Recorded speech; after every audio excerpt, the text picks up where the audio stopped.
Добрый день! Сейчас с помощью телескопического храпового сучкореза «Красная звезда» модели 1661 мы разрежем толстую сухую березовую ветку диаметром 5 сантиметров.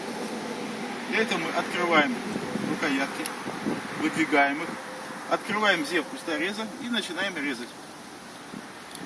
Раз, два, три, 4. Готово. Ветка разрезана. Тонкий, чистый срез.